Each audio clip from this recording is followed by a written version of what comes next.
Buenos días. Espero que ustedes hayan aprendido algo de las grabaciones anteriores. Recuerden que esos temas deben de estudiarlo y garantizar su aprendizaje a través de la guía de los cuestionarios que le hemos incluido. En el día de hoy vamos a estar compartiendo algunos detalles acerca de las hernias de la pared anterior del abdomen. Hernias de la pared anterior del abdomen. Las hernias de la pared abdominal a nivel de la pared anterior las vamos a clasificar de la manera siguiente. Tenemos las hernias epigástricas, hernias umbilicales, hernias inguinales y hay otras de menor frecuencia, las hernias de Spigen, que son las que van a aparecer a nivel del borde lateral del músculo recto anterior del abdomen, hernias de Spigen. Tenemos también otras hernias, aquellas que salen a través de una incisión, de ahí su nombre. Son las llamadas hernias incisionales. Incisionales, es decir, de la palabra incisión, significa que el paciente ha sido operado anteriormente, ha tenido una cicatriz y a través de la incisión que se ha realizado, protruye una masa herniaria. Pero ¿cómo detectamos una masa herniaria? Es muy fácil detectar una masa herniaria. Generalmente el propio paciente, cuando está diciendo su historia, da a entender al médico de que se trata de una hernia. Pero el médico debe de examinar al paciente. Debe de observar, la inspección es lo primero, pero también debemos de palpar el paciente, palpar el lugar por donde protruye la masa. Al palpar este lugar, vamos a encontrar una debilidad anatómica en el lugar de aparición de ese abultamiento. Y esa debilidad la vamos a sentir al colocar nuestras manos, el pulpejo de los dedos, la cara palmar de los dedos y de la mano, de la palma de la mano, en el área, sobre todo al colocar el pulpejo de los dedos, vamos a notar que hay un anillo débil que se hunde dentro de esa área. Y esa demarcación, esa debilidad, es lo que llamamos hernia. Hernia. Aunque no siempre esa debilidad va a ser franca y depresible. Pero ¿por qué a veces no? Bueno, todo depende de la característica que tenga esa hernia. Si tiene contenido adentro que no se pueda devolver hacia la cavidad. Muchas veces se queda empaquetado el contenido, que puede ser epiplón generalmente, y eso va a formar una masa ocupante, una masa que ocupa esa área de la debilidad anatómica, y entonces la depresión y la vuelta hacia adentro de ese contenido muchas veces se torna imposible y no debemos forzar. A veces tenemos que realizarlo ya cuando estamos en el acto quirúrgico. Es muy fácil mandar al paciente a toser. El paciente tose y usted le ve la protrusión de la masa herniaria a través de la pared abdominal. Estos pacientes, sobre todo cuando tienen hernias inguinales, usted debe de dejarlo de pie antes de hacerle el examen físico en la camilla. Usted lo deja de pie y los manda a toser o que pujen un poco con la boca cerrada, y usted va a ver cómo inmediatamente, si la hernia no estaba visible, se le va a poner visible, apareciendo un abultamiento en el área anatómica afectada. Algunos pacientes van a cursar con otros tipos de hernias, como por ejemplo la hernia femoral, que es la que aparece por debajo del ligamento inguinal. Es decir, esta hernia va a protruir en la parte inicial de la región del muslo, a nivel del triángulo femoral. Ya ustedes saben que las hernias femorales y las inguinales se diferencian por la ubicación anatómica. Una hernia femoral aparece debajo del ligamento inguinal y una hernia inguinal aparece en la región inguinal. Entonces, debemos de saber esta ubicación anatómica para hacer los diagnósticos de las hernias. Entonces, ¿cuál es sintomatología? ¿Cuáles signos y síntomas puede tener un paciente afectado de una hernia? La sintomatología varía y algunos pacientes inclusive no van a tener signos y síntomas. A veces hay pacientes que van a venir por otra patología y nosotros en el examen físico le descubrimos que tienen hernias y se lo decimos al paciente. Le decimos, mire, usted no está aquí por eso, pero usted también tiene una hernia en tal lugar y hasta se la enseñamos para que ellos sepan de qué le estamos hablando. Porque hay hernias que nunca le han molestado a los pacientes y que en muchos pacientes que son llenitos, son medio gorditos, la cantidad de tejido adiposo no deja que ellos la puedan notar, a menos que le esté doliendo, le esté molestando, y es ahí cuando hacen hincapié en el problema que tienen.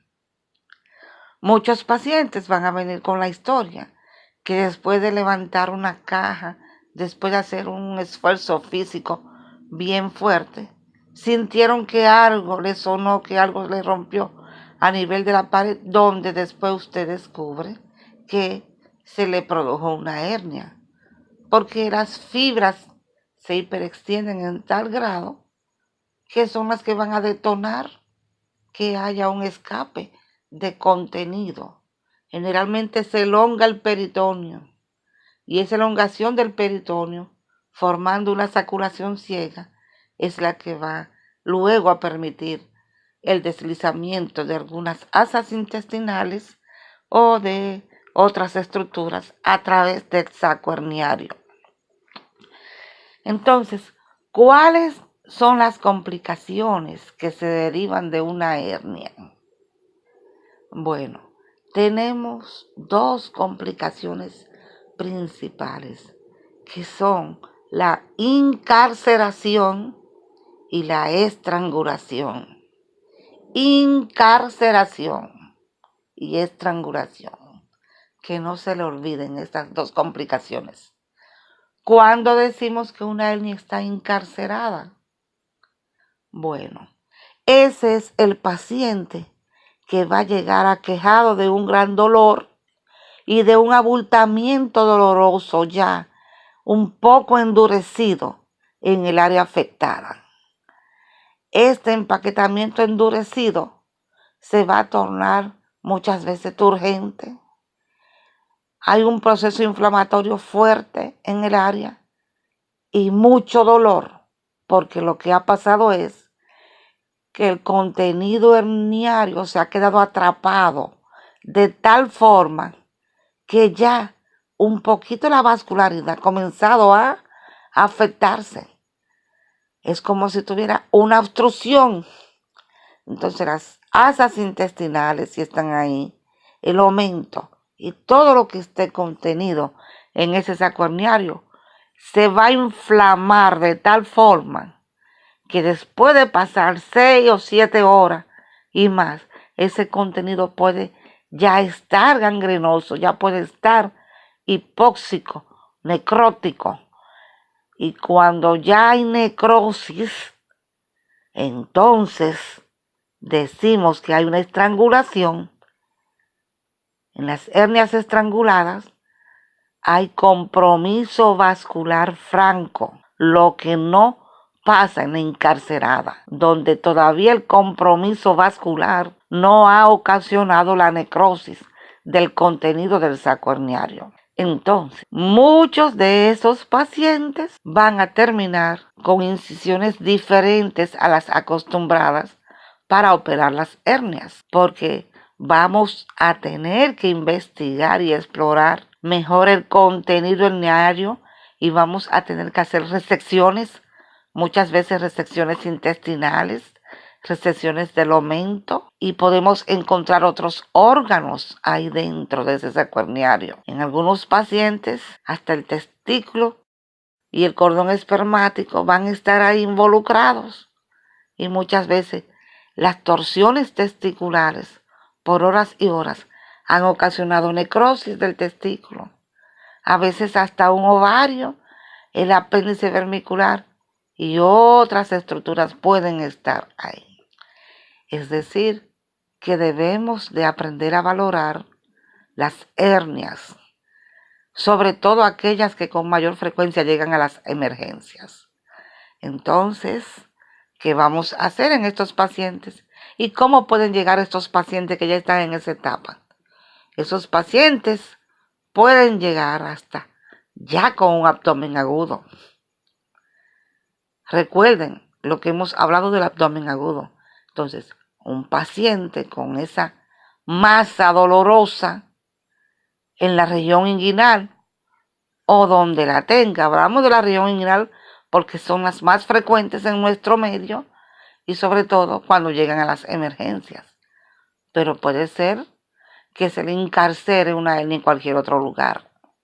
Entonces, el paciente, aparte del dolor que va a tener en el área, va a tener náusea, vómito, entre otras, porque es un paciente que llega obstruido, parcial o totalmente. Entonces va a tener las manifestaciones propias de una obstrucción intestinal. Entonces hay que tener eso en cuenta. Hay otros datos de alarma. Cuando el paciente está con una hernia estrangulada, el área, la piel afectada, la piel del área, va hasta cambiar de color. Se va a tornar enrojecida y a veces hasta equimótica, dependiendo de las horas y horas que hayan pasado con esta situación. Hay que tomar en cuenta esto y por favor, vamos a aprender que las hernias inguinales, cuando se le hace el abordaje, sobre todo si usted hace un abordaje local, cerciórese de hacer una buena exploración.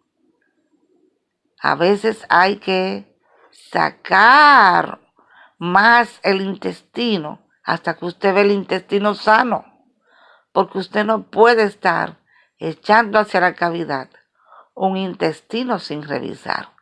Por eso se recomienda en estos casos, cuando hay ya una hernia estrangulada, que tenemos que hacer procedimientos más amplios, abrir el paciente, hacerle una incisión en la línea media del abdomen para poder visualizar directamente de una manera abierta el contenido herniario y hacer una buena laparotomía y una resección en mejores condiciones. Ya ustedes tienen que aprender esos detalles porque muchos de ustedes van a ser cirujanos. Entonces tienen que irse aprendiendo estos detalles. Y cuando estén en una emergencia con pacientes con estas características, ustedes saben que tienen que llamar al departamento de cirugía para evaluar estos pacientes. Algunos casos de estos, aunque el diagnóstico se hace con el examen físico, pero ustedes saben que la medicina ha cambiado mucho con respecto a las ARS y a otras instituciones, donde a veces requieren que el médico haga una sonografía y que el sonografista escriba que el paciente tiene la hernia en tal sitio. Pero no siempre va a ser así. A veces hay especialistas de sonografía que no ven el defecto. Y entonces Si no lo ven, no lo van a escribir. Es decir, que ustedes tienen que saber que el diagnóstico de hernia de la pared abdominal es básicamente un diagnóstico clínico que usted hace durante el examen físico del paciente. Porque el paciente, cuando está en la posición de decúbito supino, que ese paciente acostado, en muchos casos la hernia, el defecto, ¿no? El contenido se le va otra vez hacia la cavidad abdominal y no se le va a notar, a menos que usted lo mande a hacer algún esfuerzo. Muchas veces, si usted quiere verlo, le está enseñando a otro alumno, otro estudiante, usted le dice al paciente, venga, siéntese. Y a ese esfuerzo que él hace cuando se va a sentar, hace que le protruya la hernia en el lugar señalado, cuando él está tratando de incorporarse. Usted a veces lo puede hacer adrede para que se note y se observe. Hay muchas técnicas para reparar las hernias. Y en la actualidad, desde hace muchos años, se están usando las mallas sintéticas y mallas de otra naturaleza. Pero no todos los pacientes requieren malla. El paciente que tiene una buena estructura anatómica todavía, que usted tiene cómo repararle, muchas veces usted prefiere no ponerle una malla.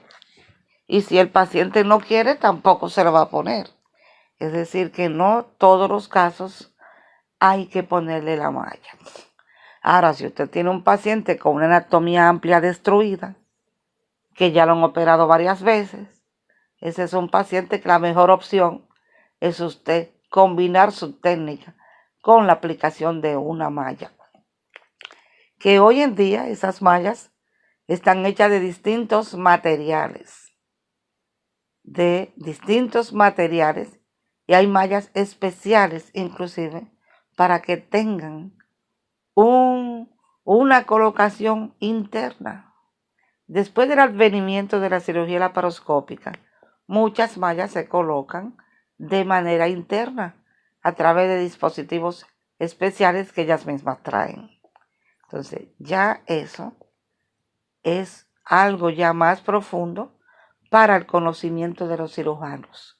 Es decir, ustedes cuando vayan a hacer la residencia de cirugía van a estar expuestos a estas explicaciones. Si alguien tiene algún otro comentario, pues sobre la marcha y nuestras clases presenciales vamos a aclarar todos estos conceptos. Recuerden que el blog tiene un lugar para comentar. Ustedes pueden buscarlo donde dicen comentario y ustedes a través de la investigación y de ese mismo comentario pueden llegar a otras conclusiones, porque estamos para eso y vamos a usar la tecnología, vamos a aprender, vamos a colaborar unos con otros con ese conocimiento que estamos logrando y que ustedes mismos están colaborando. Ya en la próxima ocasión vamos a hablar de otros temas. ¿Entendieron? Porque eso es una guía explicativa para que ustedes sigan abundando en el tema. Una guía explicativa, recuerden. Porque recuerden que las hernias, por ejemplo, desde el punto de vista general, pueden ser adquiridas y congénitas. Hay pacientes que nacen con hernias y hay otros que la adquieren.